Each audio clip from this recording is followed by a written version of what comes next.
walakini sio njia ya uzima, na kuambia usijivune. Leo nilikuwa nataka kuzungumzia jambo moja tu ambayo inaitwa akili. Wengi wameidharau akili. Wengi wameidharau nini? Akili. Wakisema akili yako usiitumie. Lakini bila akili hatungeitwa wanadamu. Bila hii akili hatungeitwa wanadamu. Kwa sababu mnyama hana akili. Mnyama hawezi waza kitu ama hawezi waza lolote na akasaidia lolote. Lakini wewe mwanadamu uliumbwa tofauti kwa mfano wa baba yetu Yesu Kristo. Akasema ninamuumba mwanadamu kwa mfano wangu mimi. Hiyo ni mfano wa ndani na mfano wa nje. Yote tunafanana na Yesu. Vile alivyo na hekima, na sisi tuliomkubali nasi tutakuwa na hekima vile vile. Lakini mara nyingi tumedharau sana akili. Mfano mmoja tu, wazungu wana njia nzuri sana ya kuwafundisha wanyama. Mpaka, jibwa, punda, hata ndogo, hata wengine, na wanaketi na hata nyoka. Wanawafundisha vizuri kabisa. Lakini mzungu akichafundisha huyu mnyama, hata kuna wale umbwa ama paka ama pengine punda, amewekewa kikapu, ametengezewa kikapu mgongoni. Alafu anaweza pia kutumwa madukani. Unaona kama vile mwanadamu tu. Jibwa anawekewa pesa hapo na karatasi, alafu anaenda kule sokoni. Si sawa? Sasa hawa wanyama, tuseme kwa mfano jibwa amewekewa kile kikapu na akaandikiwa karatasi, akaenda dukani. Kufika pale dukani, mwenye duka labda ana mambo mengi lakini karatasi yashaisoma. Sasa mwenye duka ameandikiwa pale, mwekee huyu jibwa sukari kilo 2. Si sawa? Lakini yule mwenye duka alikuwa na kazi zingine, karatasi akaweka kando. Alipomaliza yeye akachukua unga ngano kilo 2 akamwekea yule jibwa. Sasa kwa vile jibwa hana akili, atabeba hiyo unga ngano mpaka nyumbani. Lakini kama ni mwanadamu angesema sio hii. Nimetumwa sukari. Ni kama tunaelewana. Kwa sababu ana nini? Hata kama ni mtoto, mama anamwambia leo pale sukari. Akipewa unga si anasema mimi nimetumwa sukari mimi. Kwa sababu ya akili. Lakini jibwa akiwekewa unga na ametumwa sukari, yeye ni mbio tu mpaka nyumbani. Kwa sababu hana nini? Akili. Kwa hiyo tusidharau akili tuliyopewa, ila muhimu ni kwamba akili zetu ziongozwe na Roho. Pigia Yesu makofi. Shida sio akili. Shida ni jinsi ya kuitumia hiyo akili vizuri. Na ukitumia akili vizuri utapata faida, na ukiitumia vibaya utapata hasara. Kwa hivyo shida si akili, shida ni kuitumia vizuri. Pigia Yesu makofi. Wacha tuangalie Methali 3, anzia mstari wa 3 na wa 4. Methali 3 na 4. Soma kwa haraka. Methali 3 na 4.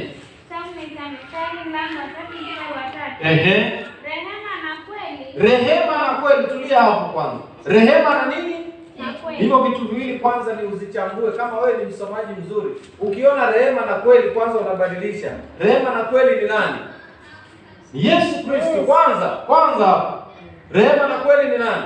Yesu. Kwanza unabadilisha hapo kwanza. Sasa unaposoma unaelewa kwamba tayari niko na rehema na kweli ambayo inasimamia nani? Yesu Kristo. Ukiwa hapo tukiangalia Yohana Mtakatifu 3, simama tu. Yohana Mtakatifu 3:33 inasema yoyote yule aliyemshuhudia Yesu ameshuhudia kwamba Mungu ni kweli. Sasa tunapata kweli ni nani? Hebu soma hiyo Yohana Mtakatifu 3:33. Yohana Mtakatifu mlango wa 3 mstari wa 33.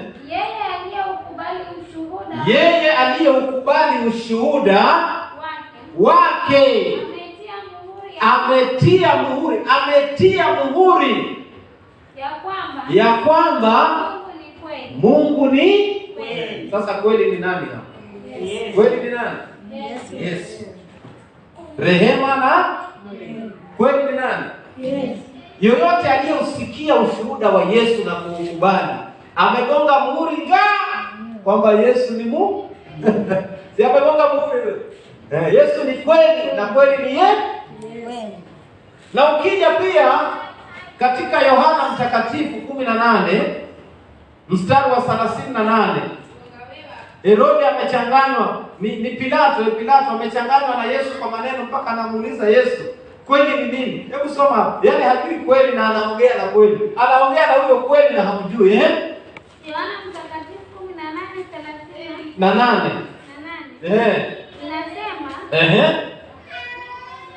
Inasema Pilato akamwambia kweli ni nini? Naye akiisha kusema neno hili. Tosha tu.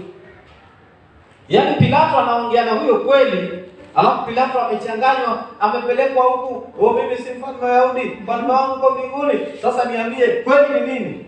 Pilato imefikia mahali sasa anataka kujua kweli ni nini? Kweli ni nini? Sisi tunajua kweli ndiye huyo anayeongea na Pilato. Na kweli ni nani? Ni Yesu. Turudi kwa Methali 3.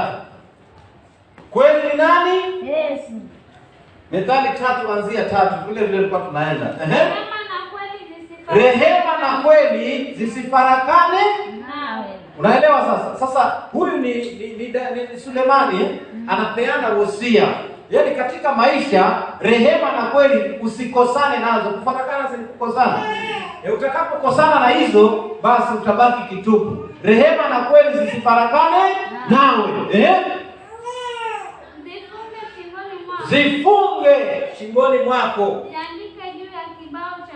Ziandike juu ya kibao cha moyo wako. Sasa hapo ndicho kile kituo ambacho Dibora alikuwa anatuambia. Kuna kituo hapo katika moyo wako, ndio kituo. Soma mstari wa 4. Ndivyo utakavyopata kibali na akili nzuri. Yaani ukifunga rehema na kweli katika moyo wako, sasa utapata kibali cha akili. Ametaja akili nzuri. Kwa hivyo akili nzuri inaongozwa na nani? Mbele za Mungu na mbele za wanadamu. Wapendwa, akili ina maana. Akili ina maana, lakini hapo inaongozwa na Yesu katika Methali 3:3 na mpaka 4. Inasema rehema na kweli. Na ukiwa na rehema na kweli umezifunga ndani ya roho yako, basi utakuwa na akili nzuri, ambayo hiyo akili nzuri itapendeza mwanadamu na itampendeza Mungu. Kwa hivyo akili nzuri inaongozwa na nani? Yesu Kristo. Pigia Yesu makofi. Wapendwa, tunadharau akili. Niliwaambia siku moja, wanyama hawana akili, ndio maana wanaitwa hayawani. Yaani hawawezi kufikiria lolote. Kama ni kunya, atakunya hapo hapo. Si sawa? Lakini wewe na mimi tulipewa akili tupambanue kinachokuja, kinachotokea na kilichopita. Sasa akili yetu ikiongozwa na Yesu Kristo, wapendwa, akili ina maana. Tunakuja pale pa mwili, nafsi na roho. Ni sawa? Mwili utasimamia moyo, maana moyo si nyama tu tunaiona. Mwili ni moyo, si sawa? Sasa nafsi na roho ndio tunataka tuangalie.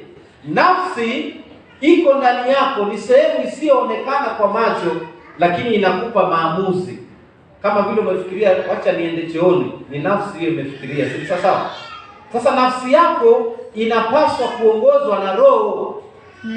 Sasa ikiongozwa na roho, utakuwa unafanya maamuzi mazuri.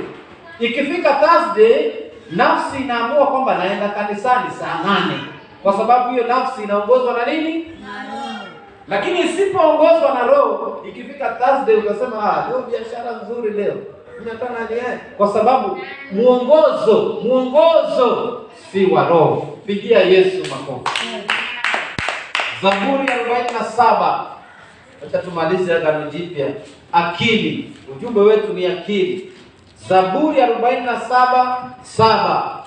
hata kuimba ni tuimbe kwa akili ili tuondoe confusion. Kidogo tutasoma. Kuna mwimbaji mmoja wa kienyeji aliimba hizi nyimbo za kienyeji kabla hajaokoka, akaimba nyimbo nzuri tu, lakini alipokuja kupata wokovu sasa ikawa hataki Yesu atumie akili yake, maana Yesu angetumia akili yake hangefikiria yale alifanya kabla hajaokoka.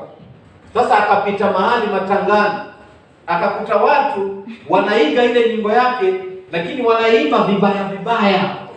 Jamaa akafikiria nyimbo niliimba mimi tena nitoa kopi vizuri sana. Hawa jamaa wanaharibu nyimbo, akapita wale matangani, akapita mpaka kule mbele, lakini akafikiria hawa wananiharibia sifa. Yaani bado akili yake akarudi pale matangani, akamwambia, "Ninyi hamjui kuimba hii nyimbo. Hebu acheni niwaonyeshe basi." Akaanza kukatika kule. Sasa huyu ana akili huyu. Akili yake yaani anakula ngoma kweli na huko alikuwa shauko. Sasa akili yake haiongozwi na Yesu, sasa inaongozwa na ule pepo ambaye yuko hapo matangani. Pigia Yesu makofi. Ya Zaburi 47:7. Mstari wa 7. Ndiyo. Maana Mungu ndiye mfalme wa dunia yote. Maana Mungu ndiye mfalme wa dunia yote. Imbeni kwa akili. Imbeni kwa akili. Sasa sawa. Yaani roho ama kutueleza chochote tunachofanya tusidharau akili. Unaona praise and worship Friday hapa, praise and worship Jumapili hapa, wasipoimba kwa akili utatokea confusion. Maandiko yamesema rehema na kweli zisifarakane nawe, zikae ndani yako. Na hizo rehema na kweli zikifarakana nawe, hata mafarakano ni confusion. Hapa mtaona confusion. Huyu anaimba na huyu anaimba. Ndipo akasema imbeni kwa akili. Hata kumwimbia, hataki nyimbo ambazo haziimbwi na akili. Yesu hapo umeelewa? Nyimbo ambazo haziimbwi na akili hana haja na katika. Kwa hivyo unapomwimbia Yesu, jitolee na umwimbie kwa akili. Kwanza piga zoezi na ujue hili zoezi nafanya kumwimbia aliye juu. Sasa imba kwa akili. Na ukiimba kwa akili anapokea. Pigia Yesu makofi. Anapokea. Na akishapokea ni basi umepona. Pigia Yesu makofi. Unajua katika kuongea tunaweza kuongea mengi tu. Vile huwa tunaongea, tusitumie akili zetu, tusifanye nini. Lakini hebu acha tuangalie hili andiko Marko 7:17. Anawaambia hamna akili. Hii akili na umuhimu basi. Kwa sababu Yesu mwenyewe, hebu soma Marko 7. Anawaambia wanafunzi wake, "Nyinyi hamna akili." Sasa kama Yesu anataka wawe na akili, hii akili itakosa maana kweli? Maana Yesu anawaambia nyinyi hamna akili. Hebu soma hapo Marko 17. Marko mlango wa 7 mstari wa 17. Ndio. Nasema hata alipoingia nyumbani. Ndio. Ameuacha makutano. Wanafunzi wake wakamuuliza habari za ule mfano. Ndio. 18. Akawaambia, hivi hata nyinyi hamna akili? Hivi hata nyinyi hamna akili? Hamfahamu ya kwamba kila kitu kilicho nje ya mtu. Tosha tu. Yaani hata nyinyi hamna akili. Ukishapata akili, anarudi hapo mbele anasema hamfahamu. Ni kumaanisha ukiwa na akili utafahamu. Ni sawa? Hata nyinyi hamna akili. Kwa nini Yesu atake wanafunzi wake wawe na akili? Na sisi leo tunasema akili haina maana. Lakini Yesu anawaambia wanafunzi wake, nyinyi hamna akili, hata hamfahamu. Ni kumaanisha ukiwa na akili utajua kufahamu jambo vizuri kabisa. Danieli 9:22. Hapo angalia Danieli 9:22. Danieli anapewa akili ili apate ufahamu. Yesu anawaambia wanafunzi wake kwanza. Marko 7:17. Hata nyinyi hamna akili. Mngekuwa na akili mngepata ufahamu. Danieli 9:22 tuchanganye na hiyo. Danieli mlango wa 9:22. Ndio. Akaniagiza. Akaongea nami. Akasema. Danieli. Nimetokea sasa. Ili nikupe akili upate kufahamu. Bila akili hautakuwa na ufahamu. Wapendwa, kuna mambo mengine tunaongea, lakini tusiongee juu juu. Tafuta Biblia uangalie vizuri. Akili imepewa sifa kwa Biblia. Ukiwa huna akili, hautapata ufahamu hata ya kuelewana na marafiki. Uko nje utakuwa unakosana na watu kwa sababu hauna akili. Hata ukiwa kazini utakosana na watu maana huna akili na hauna ufahamu. Mwenzako anakwambia ni saa 6 sasa tuende lunch. Sisi tuchape kazi tu. Sasa utachapa kazi, utaenda lunch saa ngapi? Huna akili ya kujipanga. Huna akili, pigia Yesu makofi. Lakini ukipata akili utafahamu hii ni saa 6, wacha tuende lunch, alafu tukitoka lunch tuje tuendelee, kwa sababu uko na nini? Akili. Ukiwa huna akili hauwezi ishi na bibi na hauwezi ishi na bwana, kwa sababu hutakuwa na ufahamu wa kuelewa mwenzako anataka vipi. Muhimu katika ndoa ni umuelewe mwenzako anataka vipi. Mama aelewe mzee anapenda nini na anataka vipi, na mzee naye aelewe mke wangu huu ndio udhaifu wake, wacha nimsaidie hivi na hivi. Hiyo ndio akili, ambapo akili inafahamu. Pigia Yesu makofi. Lakini tuliambiana kwamba tusitumie akili zetu. Sasa hapo mbele mstari wa 8 katika Methali ndio inakwambia tusitumie akili. Lakini angalia vitu vizuri vizuri. Usitumie akili gani? Akili ambayo haiongozwi na Yesu. Hiyo usiitumie. Inayokuambia nenda ukaibe, nenda ukazini, nenda ukaue, nenda ukapige. Hiyo haiongozwi na Yesu. Akili inayoongozwa na Yesu ina ufahamu. Wapendwa, ninawaambia jambo moja. Kama Yesu anaweza kuwaambia wanafunzi wake, nyinyi hamna akili. Sasa jua akili ina maana, kwa sababu Yesu alikuwa anatafuta wawe na akili, ili kile anachowaambia wapate kufahamu. Pigia Yesu makofi. Mahali unapokaa ukikosa akili, utakosana na majirani wote. Lakini ukiwa na akili na ufahamu, hata yule mbaya miongoni mwao utaelewana naye. Maana utajua huyu sasa anakuja hivi, vile anakuja hivi huyu, wacha nitumie akili hii nimweke katika ufahamu huu. Sasa unajua jinsi ya kuishi hata na mbaya wako. Niliwaambia siku moja katika ibada nikasema, siku ile utafikia viwango vya kula meza moja na Judas wako. Yaani kula meza moja na adui yako, utakuwa umefikia viwango vya wokovu wa ufahamu na wokovu wa akili. Yaani mtu ni adui yako, lakini ukipikwa na umbea jirani njoo tule.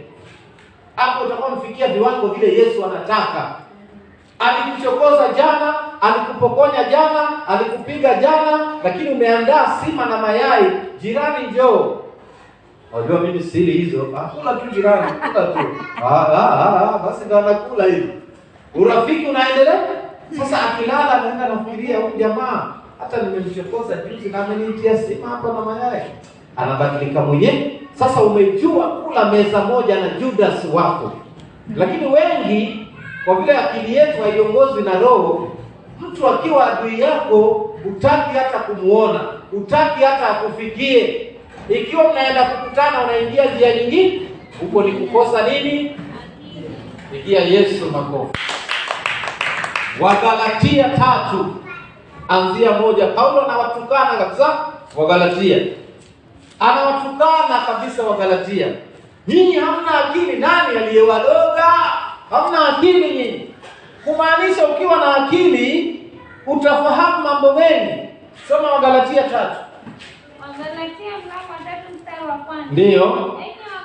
Enyi Wagalatia msio na akili. Unaona sasa? Enyi Wagalatia msio na akili. Nani aliyewadoga? Nyinyi ambao Yesu Kristo aliwekwa wazi mbele ya macho yenu. Tosha tu mtumishi. Enyi Wagalatia msio na akili. Hawa Wagalatia wangekuwa na akili, hawangeonekana kana kwamba wamerogwa. Lakini wanafanya mambo kinyume hata baada ya kumshuhudia Yesu na macho yao, na Yesu akawafundisha, tena wanamgeuka. Paulo anawaambia, enyi wa Galatia, msio na akili, nani amewaroga? Wapendwa, akili ina maana yake, na akili inayoongozwa na Roho ina mazao ya matunda mazuri. Danieli anaingia katika chumba cha mfalme, Danieli 6. Dario, mfalme Dario. Danieli ana akili timamu, Danieli ana ufahamu. Danieli akawa mweka hazina mzuri sana wa mfalme. Lakini pale kukawa kuna watu wanataka kumuibia mfalme hazina yake. Danieli akawaambia, hapana, akili hiyo ya kuiba sikupewa.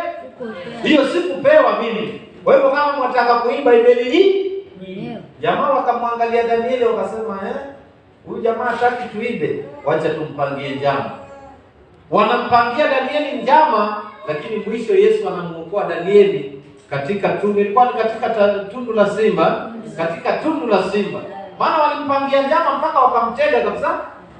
Kwanza walienda kwa mfalme wakamwambia mfalme, unajua bwana, tunatakana tuweke sheria hapa kwa hii nchi. Wewe mfalme peke yako tu uwe ukiamuliwa. Mfalme aliposikia ni yeye, wewe utakataa wewe.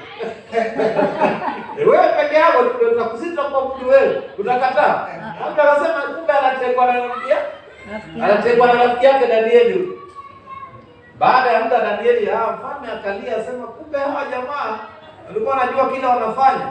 Mfalme hakulala huo usiku, kwa sababu akili ya Danieli ilikuwa sio ya kumuibia mfalme. Na katika ule uzuri aliyotenda, hakuangamia, alipona katika tundu la simba. Wapendwa, akili zetu ni tuzitumie vizuri kumtukuza Yesu. Akili inayotumiwa vizuri ina mazao. Unaweza kuishi na watu wabaya. Hata ukipita hapa nakwambia, unakaa pale ile plot. Umevumilia vipi? Watu pale kwa ile plot hawakai bwana. Kila huyo akija anaenda tu. Kuna mama mmoja pale ndani, wewe mbaya sana. Na sasa huyo ndio rafiki yako. Maana unakula meza moja na Judas. Umeshajua kula meza moja na Judas. Jifunze sana kula meza moja na Judas. Ukijua kula meza moja na adui yako, kuisha. Hata hii ndio inasumbua sana wamama wanapoolewa katika boma. Wanashindwa kula meza moja na mama mkwe. Ukishajua kula meza moja na mama mkwe na baba mkwe, basi utapendwa. Nani atakufukuza? Kuna mtu ndio boma unafukuzana naye. Nani atakufukuza? Unajua vile unapishana nao. Huyo akija hivi, wewe uko hivi. Akija hivi, wewe uko hivi. Basi wewe ndio utapendwa kabisa. Kwa sababu hata kama ni wabaya, lakini tumeambiwa tule meza moja na adui zetu. Sisi kazi yetu ni kusamehe, na Yesu anachukulia hapo. Sasa hiyo ndiyo akili. Lakini ukitaka kutumia akili vibaya, ni kwamba wakifanya hivi na mimi nafanya hivi, basi utakaa wewe, utakaa. Pigia Yesu makofi. Yesu anapendeza na ametupatia hekima na ufahamu na akili ili tuishi kwa hii dunia kwa rehema na kweli. Lakini sisi wenyewe ndio tunatumia akili zetu vibaya. Kuna mambo mengi sana tumeharibu mambo mengi tu kwa kukosa kutumia akili. Mwachie Yesu hiyo akili yako. Kukiingia adui yako, mwambie Yesu, ameingia huyo, tawala. Karibuni mkae. Hao maadui ndio karibuni. Ukiwapa kiti tu wataongea. Kwanza mimi hupenda sana adui, maana akija kwangu tuongee, yeye ataniambia yale nilikuwa sijajui. Yeye ndio ataniambia. Maana tunapoongea Yesu atamfanya aniambie. Yule Yesu aliye ndani yangu atamfanya yeye aongee. Hata mambo ambayo singejua ataniambia. Lakini ukimfuria hataongea na utajua pigia Yesu makofi. Adui mpe nafasi. Tutaishi na watu wengi vizuri sana. Soma Wakorintho wa kwanza 15:34. Akili. Jua kutumia akili vizuri. Wakorintho wa kwanza 15:34. Inasema, tumieni akili kama ipasavyo. Tumieni akili kama ipasavyo. Wala msitende dhambi. wala msitende dhambi, kwa maana wengine hawamjui Mungu. Itumieni akili jinsi ipasavyo.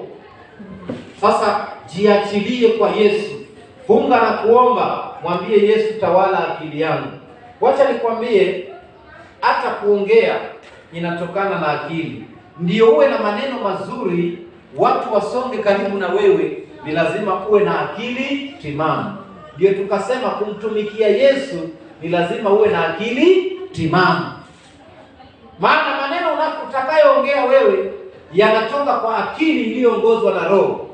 Wacha nikwambie, kuna mahali unaweza fika watu wamekwama kwa jambo kabisa, lakini ukaingia wewe unayeongozwa na Roho, kwa dakika hiyo hiyo watu wakashangaa kile utaongea, kumbe ndio walikuwa wamefichwa muda wote hapa. Wewe ukiongea jambo moja tunasema ni kweli, ni kweli. Na ni watu wengi karibu 20 wameshindwa kwa sababu akili zao haziongozwi na Roho. Lakini utakapotumia akili yako vizuri, basi umemaliza. Aswa sisi tuliookoka, umerudi, umekuta labda mtu amechukua kitu chako, labda mtoto wako amepigwa, labda vitu vyako vimebomolewa. Sasa unajua, kwa hiyo mtaa watu wanatarajia fulani akija. Kuna wale wadaku wenyewe wamekaa kando, fulani akija hapa ni war without end hapa. Kila mtu anategea atarudi saa 11. Sasa wewe ukija pale unaangalia kibanda chako ulikuwa umejenga kimebomolewa, kiangalia vitu vyako vimeuliza nini? Watakwambia je, fulani amefanya hivi. Basi wewe chukulia kwamba ni siku, basi ni sawa. Kuna wale watakufuata, nenda kwa mshtaki waambia mimi kwa siendi kwa serikali. Watashangaa. Vitu vyako vimeharibiwa na huna shida na mtu. Kwa sababu uko kwa serikali nako unakoenda sio kwamba umetumia akili, bado serikali itataka pesa ndio ifuatilie. Tazama, chifu atataka pesa. Sasa wewe muachie yule ambaye achukui pesa ya mtu. Yesu, vitu vyangu vimeharibiwa hivi Yesu. Umeona bwana? Nimefanywa hivi. Yesu, mimi hata siendi popote. Asante Yesu, kama nijaribu acha tulione. After wiki moja tutaona matokeo. Atakufuata yule aliyeharibu, atakutengeza bila wewe kumwambia. Lakini ukija na akili mbaya isiyoongozwa na Roho, utaingia ndani utaipanga wewe. Wewe unatoa, utanijua watu leo. Na hapo nje kuna masapota ni wengi. Wamejaa. Wakata mtu uende jela upige huko. Sasa hiyo ni akili na uongozi wa Roho. Pigia Yesu wako. Akili inayoongozwa na Roho hailipizi kisasi. Akili inayoongozwa na Roho ni kusamehe. Basi. Wacha nikwambie, ukiwa mtu wa kuachilia na kusamehe utaishi maisha mazuri. Yaani hayo ndio maisha Yesu anataka kwetu. Usiwe na chuki na mtu. Haswa maisha yetu ya ndoa. Mama akiwa na akili timamu, hiyo nyumba itatokea watu wa ajabu. Maana kuanzia watoto watabarikiwa mpaka nyumba yote. Baba akiwa na akili timamu, nyumba yote itabarikiwa. Lakini kama ni tit for tat, ukimwaga sima ninamwaga mboga, yaani ni nyumba imechacha, hakuna baraka. Siku moja nikawaambia kitu kimoja, nyumba yoyote yenye vita, hakuna maendeleo yoyote watafanya, hakuna. Na kile walichokuwa wamefanya tayari wakiwa wameoana ama kabla hawajaoana kitaporomoka. Kama ni maduka walikuwa nayo watafunga, kama ni manyumba walikuwa nayo watauza. Na kuambia nyumba ya vita haipigi hatua. Yesu akai mahali kwenye vita. Yesu anakaa ndani ya watu wenye akili timamu. Hata ukapokonywa unasema ni sawa, hivi ni vitu vya dunia. Pigia Yesu makofi. Kuna watu wanaanza maisha wakaendelea. Wakifika katikati, bibi ameanza ujuaji, bwana ameanza ujuaji. Sasa unaona wanashuka tu. Ni kushuka wanashuka mpaka warudi chini. Kama walikuwa na nyumba watakodisha. Kwa sababu za zile kelele hazileti baraka. Mahali popote kuna kelele, kwisha. Sahau hiyo. Hata pesa zinaogopa nyumba ya kelele. Zinafanya social distance. Zinakuja mpaka mlangoni pale zinarudi. Pigia Yesu makofi. Kwa sababu hazipendi kelele. Pigia Yesu makofi. Hebu soma Kutoka 36. Anzia moja tu. Kutoka 36:1. Namba 36 mstari wa kwanza. Ndiyo. Basi Bezaleli na Oholiabu watatenda kazi na kila mtu mwenye moyo wa hekima ambaye Bwana amemtia akili na hekima ili ajue kufanya kazi hiyo yote. Yaani Bwana na Bezaleli, Bwana amewainua na akawapa hekima, ambayo kwa hiyo hekima amewatia akili kwa kazi zote. Kumbe hata kazi yoyote unayofanya ni kwa akili. Kuna kitu kizuri Haya, twende. Amemtia akili na hekima ili ajue kufanya kazi hiyo yote. Kwa huo utumishi wa mahali patakatifu. Ndiyo. Kama hayo yote Bwana aliyoagiza. Kwa huo utumishi wa mahali patakatifu. Mahali patakatifu ni wapi? Si ni hapa. Kila mtu hapa ndani hapa. Utumishi wako hapa. Sasa si utumishi wa madhabahuni. Hata ukiongea na mtu vizuri, unajua ni utumishi. Unajua watu wanachukulia utumishi ni kuhubiri hapa mbele. Hata kuongea na watu vizuri, jirani, habari ya leo, ni utumishi ule. Kwa sababu wengine wataamka na kutuangana na ngumu. Lakini pigia Yesu makofi. Wewe unajua kwamba ni jirani yangu, habari ya asubuhi, nzuri. Ule ni mtumishi ule. Hata ukigeuka warudi ndani anasema yule ni mtumishi. Yeye mwenyewe amekuita mtumishi, waingia ndani anakuita tayari. Kwa hivyo hapa ndani pakiwa sawa, vitu vyote vitakuwa sawa. Akili inayoongozwa na Roho ina manufaa, na hiyo ndiyo njia ambayo inatupasa tufuate. Wacha tusome kitabu cha mwisho, alafu tumalizie hapo. Nina imani tumepata kitu kwa leo. Wanaokuja Yesu atawatangulia. Mambo ya Nyakati wa Pili 2:12. Mambo ya Nyakati wa Pili 2:12. 12. Inasema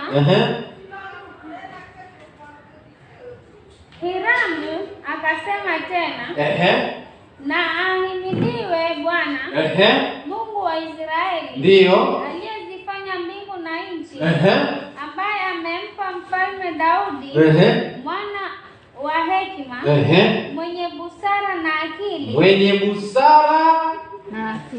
ili amjengee Bwana nyumba, na nyumba kwa ufalme wake. Yaani amempa Daudi busara, hekima na akili ili amjengee Bwana nyumba. Kujenga nyumba pia ni kujenga imani.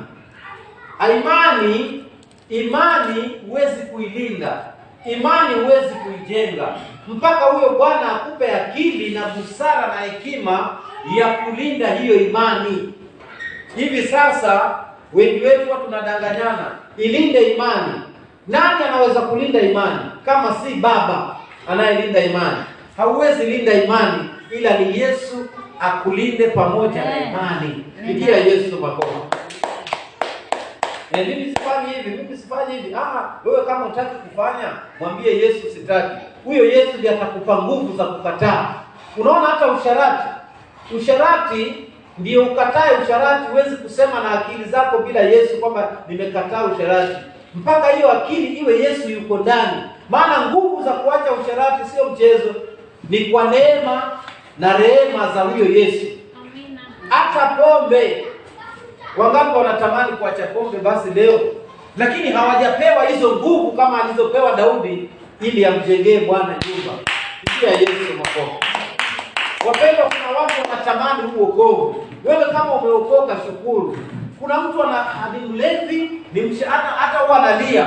Unaweza kutana na mtu analia, jamani, Yesu si aniokoe, lakini kwa wakati wake bado hajapewa hizo nguvu. Na wewe umepewa hizo nguvu ya kwamba Yesu analinda. Yeye ndo analinda hiyo imani yako, anakulindia. Ukifikiria kufanya usharati, anakuambia wewe wacha. Yeye ndo anakwambia wacha. Ukifikiria kwenda kuiba, anakwambia we, chana na hiyo. Sasa ni yeye ndo analinda imani zetu. Pigia Yesu makofi. Na hii ni kupitia kwa akili aliyotupatia. Wacha tumalize na Methali 5:1. Methali 5:1. Ningependa tujadiliane kuhusu mambo haya. Maisha yetu ya kawaida ni lazima tutumie akili inayoongozwa na Roho, akili iliyo takatifu. Methali 5:1. Hata Mungu kumbe pia ana akili. Hebu twende. Kitabu ni cha Methali mlango wa 5 mstari wa 1. Ndiyo. Mwanangu, sikiliza hekima yangu. Tega sikio lako. Mzisikie akili zangu. Endelea, kuna kitu hapo. Mstari wa 2. Upate kuilinda busara. Na midomo yako ihifadhi maarifa. Sulemani, huyu ni Sulemani, huenda ikawa anaongea na watoto wake. Lakini kwa vile ni kitabu kitakatifu, huwa tunamweka baba ambaye ni Yesu ndiye anayeongea na sisi ndani ya Sulemani. Si sawa? Mwanangu. Sasa ni Yesu anaongea na sisi akiwa ndani ya Sulemani. Na huyo Sulemani pia naye ana watoto wake, anawapa wosia. Si sawa? Muzishike akili zangu. Mwanangu, sikiliza hekima yangu. Tega sikio lako. Mzishike akili zangu. Sasa ukishika akili ambayo Yesu anataka ushike na upate kutoka kwake, basi maisha yako yote utaishi maisha ya kumngojea Yesu hadi siku ya mwisho. Pigia Yesu makofi. Huwa tunafundishana katikati ya wiki hapa, kama jana ibada ya Wednesday, akili ya kuishi na wapendwa wetu. Ndiposa leo nimekuja na ujumbe wa akili na wewe upate kitu. Wacha tukuzungumzie mambo ya ndoa kidogo. Akili za kuishi na mwenzako. Unajua huyu mwenzangu anapenda chai, na ikifika saa 12 atakunywa chai. Kwa vile wewe umeokoka, hiyo haitakutoka, kwa sababu akili yako inaongozwa na Roho. Si sawa? Ikifika tu saa 12, mume wangu chai ndio hii. Kesho utakwazana na nani? Hakuna. Maana amani umeijua. Si sawa? Unajua mume wangu anaoga saa fulani, anapenda kula lunch saa fulani, anapenda chakula gani. Hizo zote ni akili ambazo tunazitumia tukiwa tunaongozwa na Roho. Lakini kama huna Yesu, utaanza kuingiwa na kiburi cha kudharau. Yule naye anapenda chai kila siku. Unaona sasa? Tayari hapo hakuna yeye. Sasa shetani amechukua nafasi, anakwambia yule naye anapenda chai. Wewe nao utapiga chai nyumba hii mpaka lini? Unaacha. Sasa akija ni mangumi, ambapo kama ungetumia akili nzuri ya Yesu, ungeleta amani katika ile nyumba. Si sawa? Amina. Kama chakula kinaliwa saa 6, mwenzako yuko nyumbani, unapika hiyo lunch saa 6. Kwa sababu ikifika saa 8, watu wengine kama mimi kabla sijaokoka nilikuwa namwambia mke wangu, ikifika saa 8 kabla hujapika usipike. Na hiyo siku nimekuwa simba mkali sana, sitaki tena. Hiyo mambo sitaki tena kula. Amenikwanza tayari. Si sawa? Sasa kuna wale ambao mpaka leo wanaishi na watu wajaokoka, ambayo chakula ikifika saa 8 amekwazika. Ndio uwe na akili tofauti na yeye ambaye hajaokoka, ni utekeleze vile anavyotaka, ndio ulete amani. Sasa kama huna akili, hautajua. Wewe utasema shauri yake. Shauri yake. Mwanaume mwenye akili atamwangalia mkewe na watoto, aseme hizi nguo zao hawa zimekaa sana, chukueni 2000 nendeni pale sokoni mkanunue nguo. Lakini mwanamke ambaye hana akili, ana 2000 anaenda kunywa pombe na nyumbani hakuna kitu. Sasa hiyo ni akili inayoongozwa na shetani. Lakini yule anayeongozwa na Yesu ataambiwa hawa watoto hawana nguo, mama hana nguo, masufuria nayo ndio wangu kama ametoboka, hii pesa acha nimpe mke wangu akafanye kitu. Sasa wewe unaenda kunywa pombe zote, kurudi wataka kula, nguo hakuna, sufuria zimetoboka. Ni akili ambayo haiongozwi na Roho. Sikia Yesu makofi. Kwa hiyo katika maisha, hata vijana mko hapa, mtaingia katika ndoa, ukitaka kuishi na mwenzako kwa akili.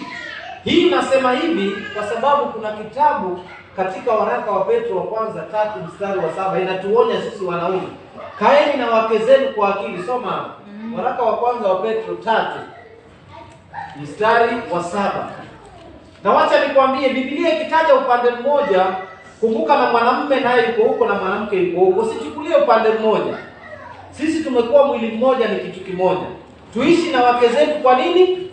Wewe soma hapa. Waraka wa kwanza wa Petro mlango wa 3:7. Ndio. Kadhalika nyinyi waume, kaeni na wake zenu kwa akili. Kaeni na wake zenu kwa akili. Na kumpa mke heshima. Kama chombo kisicho na nguvu. Na kama warithi wa pamoja wa neema ya uzima. Kusudi kuomba kwenu kusizuiliwe. Sasa kama akili haina maana, mbona tunaambiwa tuishi na wake zetu na akili? Katika ndoa, enyi vijana mko hapa na wamama na wazee, katika ndoa kila mtu ana udhaifu wake. Na ni lazima ukikaa na mtu hata mwaka ushajua udhaifu wake. Pengine wewe mzee, mke wako udhaifu wake ni kuongea sana. Sasa wewe ushajua udhaifu wake ni kuongea sana, wewe nao usiongee naye sana kikelele. Mwambie Yesu, huyu mke wangu namweka mikononi mwako, nataka niishi naye na akili. Badilisha hicho kinywa chake, kibatize na moto kama vile Isaya 6, kinywa 6:6, ulimi wake ulibatizwa na moto na akaacha. Ni sawa? Kwa hivyo Yesu ana uwezo, na ana uwezo wa kubadilisha hata viungo vyetu vya mwili. Kama unaongea sana, anaweza kukupunguza kulingana na vile unavyotaka. Pigia Yesu makofi. Sasa ndio sisi wanaume tuishi na wake zetu vizuri. Hasa wazee huwa tunafundishana. Wamama wa hapa mna bahati. Kama wewe una bahati, basi ni shauri yako. Wewe pia nao una shida tu. Wazee tunafundishana kwa ibada maneno matamu na jinsi ya kumpenda mkeo. Hiyo tunafundishana kabisa. Hiyo. Na hata mimi na practice kwa mke wangu. Unaweza kupata katikati ya wiki na mpigia simu, njoo nitembelee ofisini. Yatoka kule ndani, yaje waketi pale. Tunatia story, naambia mimi niko ofisini hapa, alafu anarudi. Yaani ni upendo, sio sawa? Nampigia tu simu, njoo nitembelee, na anakuja. Ama vipi mama yake, ndio? Njoo nitembelee. Na anamtembelea. Sasa huko ni kuishi na mwenzako kwa akili. Yaani unamuonyesha upendo. Alafu pia ukishamwonyesha upendo huo, unavumilia udhaifu wake.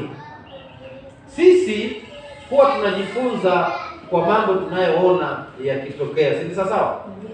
Ni show mbaya iliyotokea wakati tulipokuwa na mambo ya JR hapa. Lakini ni funzo kwako wewe. Ili wewe nawe usije ikakutokea kama ile. Iwe funzo. Unajua unaona kitu na ujifunze kwa hicho kitu. Isifikie mahali kwa wewe kuja kuongea mambo ya mke wako au mume wako hadharani. Tunafunikana aibu zetu. Amina. Siku moja nikawaambia, huyu mke wangu hata nikaitwa mbele ya wazazi wake, hata nikaitwa na watu wa kwao wote, kuna mambo ambayo hawezi kusema kati yangu mimi na yeye pale kwa nyumba. Tutaongea kweli, lakini hatafikia mambo kwa sababu anaficha aibu yangu. Na mimi nami hata niwe na kesi na watu wa kwetu, mke wako hivi, kuna mambo sitataja. Kwa sababu hata nikawaambia wale watu itawafaidi nini? Na mimi ndio naishi naye. Hawatapata faida yote. Ni mimi nijue huyu mke wangu, nijue jinsi ya kumuombea na abadilishwe na Yesu. Kuna mambo mengine hata ukiambia watu hawana msaada. Mume wangu hivi, mke wangu hivi, basi wewe unayemwambia atakusaidia na nini? Unajua watu wengi wanaongea wakifikiria nikisema hivi nitapata msaada. Hakuna msaada kwa mwanadamu. Msaada uko wapi? Kwa Yesu. Rudi tu kwa Yesu. Sasa kama wewe ni mama, unajua mume wangu anapenda kidheri, mtayarishie kidheri mara 2 kwa wiki. Anapenda nyama kama mtu fulani. tutayarishiwe hiyo nyama. Ni sawa? Ili nyumba iwe na amani na wenzetu. Hii inatoka mpaka kwa jirani. Jirani anaweza kuwa mbaya sana kwa nyumba hii. Mtoto wako akitoka tu shamgota. Mtoto anarudia akilia. Wewe ukitoka atacheka tu. Cheka. Atamaliza utamaliza, lakini ukienda pale ati kararuliwa nguo wewe bure, lakini mwachie nani? Yes. Hii huenda hata kwa marafiki. Kuna marafiki ni wajanja. Unaongea na mtu na kumbe anakuenjoy, si rafiki mzuri. Ukishagundua mtazidi tu kuwa marafiki, lakini utaishi naye kwa akili. Fulani tunaishi kwa akili, hatukosani. Hatukosani. Huwa namwambia mke wangu story moja. Kuna rafiki yangu tumesoma naye. Rafiki yangu sana, tumeanza nursery moja, tukaenda, alitoka kidogo akatoka kidogo, alafu akarudi akawa nyuma akaripiti. Lakini nilipoingia secondary akanifuata huko, yeye pia akaitwa huko tukasoma naye huko. Na ni rafiki yangu mpaka leo. Lakini toka tulipokuwa wadogo, yeye ana udhaifu wa uchoyo. Nikiwa na yangu, viazi vyangu nikinunua, tunakula tena ni rafiki kweli, brother. Tena na story, unajua mtu kama wewe ana story, utapeana viazi hata kama utapeana viazi. Lakini siku akipata yake, kwanza hiyo asubuhi tayari tukutana assembly aongei na mimi, najua ana pesa. Ana pesa. Aongei na mimi hiyo asubuhi. Vipi brother, tulia huyo Sabreti unamuona kazi yake iko navyo kama. Ukimfuata mbio na kutemea mate. Sasa unakula viazi ambaye mtu ametemea mate. Karibu bwana na ametemea mate. Na alibaki kuwa rafiki yangu mpaka nikaoa huyu mke wangu, mpaka anamjua huwa anakuja hata hapo nyumbani. Ni rafiki yangu mpaka leo, kwa sababu nilijua udhaifu wake huyu. Ni uchoyo, ni chakula, atakula na atawacha tu. Si atakula na atawacha hapo. Ni rafiki yangu mpaka nilipooa nikamwambia mke wangu, huyu ni rafiki yangu, hata tumesoma naye, anatutembelea. Lakini mambo ni yale ya. Sasa faida ni yeye na yeye. Unajua kuishi na Judas. Shika hilo neno sana. Kujua kula meza moja na Judas wako ama adui yako. Pigia Yesu makofi. Ningependa kama kuna mtu ana jambo kulingana na yale nimefundisha kwa akili tangu tulipoanza, inua tu mkono. Wanafunzi wazuri ni wale wanauliza maswali ama wanachangia kuongezea andiko ama kuongezea jambo inapendeza. Karibuni. Karibu, alafu tuende kwa huyu. Tumsifu Yesu. Amen. Wacha nichangie hapo kwa akili. Mwanadamu ambaye ana akili njema, ndio, na ambaye amemjua Yesu Kristo, huwa yeye maneno yake si mengi, ndio, na lile litakalomtoka katika kinywa chake ni neno la kujenga na la kubariki. Ndio. Tukisoma Wakolosai 4 mstari ule wa 6 inasema hivi, maneno yetu tuene yakolee munyu. Sasa hii maneno ikikolea munyu, yani ni maneno ambayo ni mazuri. Chakula kikipikwa kikiwekwa chumvi vizuri huwa kinakuwa kitamu zaidi. Na sasa mwanadamu naye akikolea lile neno la Yesu Kristo na katika fikra zake atakuwa anatoa maneno ya kubariki, maneno ya kujenga, maneno ya kuinua, maneno ya kukomboa watu. Amina. Hayo machache Yesu. Pigia Yesu makofi. Wakolosai 4:6, maneno yetu na yakolee munyu. Yaani yakolee chumvi. Si sawa? Chumvi ni yawe ni maneno ya kutoka kwa Bwana ambayo ni ya Yesu. Si sawa? Sasa maneno yako yakikolea munyu hayatamkwaza yule unayeongea naye. Yule unayemuongea naye atabarikiwa badala ya kukwazika. Lakini kama unaongea na mtu na anakwazika, basi hapo jua maneno yako hayajakolea munyu. Maneno ya munyu yanabariki, yanaokoa na yanaleta amani. Pigia Yesu makofi. Karibu ndugu yetu. Amina. Bado nitachangia katika huo upande wa akili. Ndio. Unaweza pata katika familia, unaweza pata labda baba ni mtu wa hasira sana. Anaweza kuwa ni mtu wa hasira. Ndio. Na sana sana utapata mtu kama huyo huwa hajamjua Yesu. Sasa anatoka alikotoka, labda amekwazwa katika hali zake za kikazi. Ndio. Pengine labda ametusiwa na bosi wake na mambo kama hayo. Sasa wakati atakapofika nyumbani, hapo ndipo mke anatakiwa kuchukua nafasi. Ndio. Amregeshe kwa nyumba. Kwa sababu anaweza kuwa amerudi kwa nyumba ndio, lakini akili zote bado ziko kule nje. Sasa afanye bidii ya kumregesha kwa nyumba. Ndio hapo sasa mwanamke anatakiwa pia kuwa na akili ya kuweza kuongea na yule mumewe, ndio amregeshe kwa nyumba, waweze kuongea pale nyumbani. Baada ya kuwa sasa ametengeneza jambo la kumtoa zile hasira alizokuwa nazo zote, ndio na yeye apate ufahamu, yalikuwa ya kazini, lakini sasa tumefika kwa nyumba, kwa hivyo wacha tuangalie ya hapa. Tumsifu Yesu. Kwa hivyo ni kwamba kila mtu awe mke awe mume, ni vizuri ujue mwenzio anakaaje, ujue jinsi ya kuishi naye, ujue kwamba akifika kiwango kama hichi haifai kunena naye maneno haya, kwa sababu kuna wakati mwingine unaweza kuwa una jambo la muhimu, lakini unazungumza naye wakati mtu hasira bado iko juu, hata kuelewa. Kwa hivyo tuweze kuelewana katika vitengo kama hivyo. Amina. Biblia Yesu tunapotoka kwenda kazi ama shughuli zetu nje kama wanaume, kuna marafiki tunaweza kuwazana nao. Pengine mtu ulikuwa umempa kazi, akaenda akafanya kala pesa na kutukana. Pengine hata kazini kwako na kufanya bosi amekutukana. Umerudi nyumbani na akili yako imechoka, uko na mambo mengi, unahitaji mtu wa kukubembeleza na kukuweka katika njia ya sawa, akili yako irudi sawa.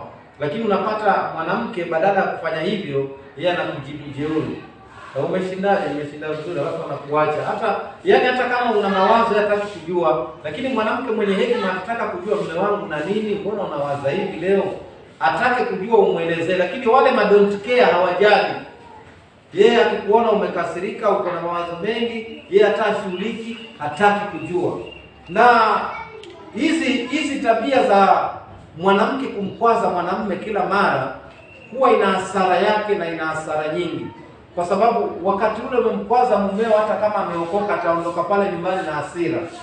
Sasa katika ile safari, labda anaenda kazi, labda ana usafiri wake, ama anasafiri tu kuvuka mabarabara, akili yote itakuwa inawaza, mke wangu kwa nini leo amenifanya hivi? Anaweza kuvuka barabara moja, kwa vile anafikiria nyumbani, akagongwa na gari pale, kwa sababu mawazo yote iko kwa mke wake nyumbani.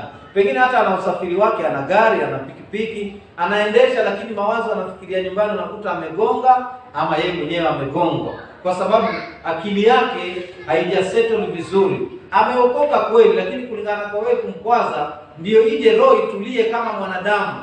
Kwa sababu usifikirie kwamba tumeokoka basi hatuna hasira. Tuko nazo, lakini ni Yesu anatuongoza na kutuondolea hiyo hasira kwa wakati wake.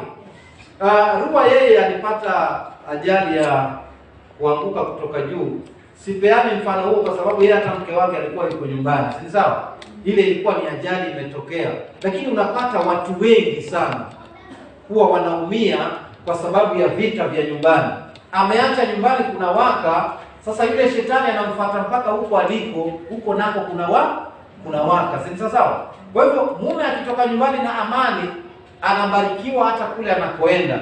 Lakini akitoka nyumbani na vita, hata huko anakoenda akili yake haiko sawa na hasara nyingi zinaweza tokea. Nafikiri hiyo iko sawa. Wamama si wengi leo. Mama pastor, si tuambie kitu. Ongea tu kama mama tukusikie. Karibu. Nafikiri kwa hapa kama kijana pia tuongea. Hii akili inafaa sana. Maana pia hiyo akili itatuongoza hata katika ndoa zetu. Jana tulisema hayo.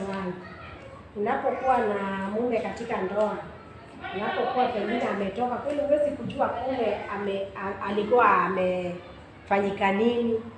Akirudi, jaribu kumwangalia mudi zake, umsome yuko vipi, leo yuko sawa ama yuko vipi, na ujaribu kumbembeleza. Unatumia ile akili, unajaribu kumbembeleza na mambo yanakuwa sawa. Amen. Ninawaelewa hao wanawake kupitia kwa mke wangu. Kuna wakati mwanamke anaweza tu kuwa na hasira zake, na hii sio kwamba hati anakuchukia wewe, lakini ile hali anayopitia. Wengine husema mtu kama anaenda kutokwa na zile damu zake, huwa kuna mabadiliko ya maumbile. Sasa unaweza kuona wewe mzee, mke wako labda anakujibu vibaya, huwa ni katika hali ya maumbile yao. Sasa hiyo labda hataki kusumbuliwa wala hataki maneno mengi.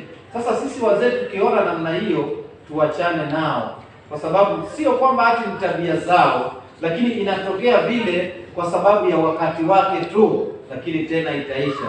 Nafikiri wazee mnaelewa hiyo. Alafu mwanamke pia akiwa na mimba, vijana mtafaidika hapa.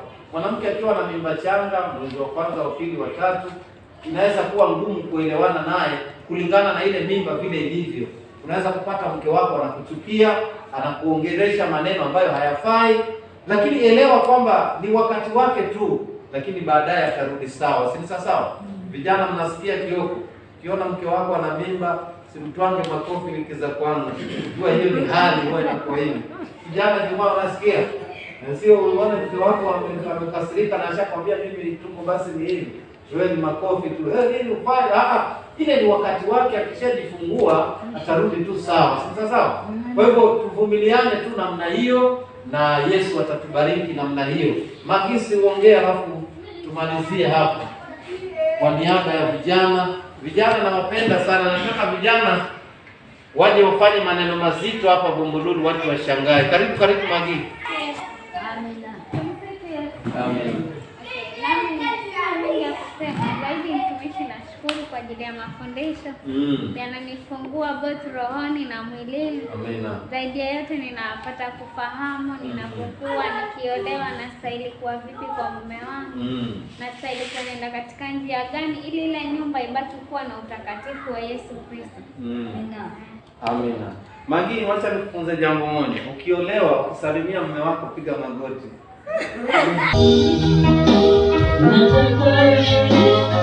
Thank you.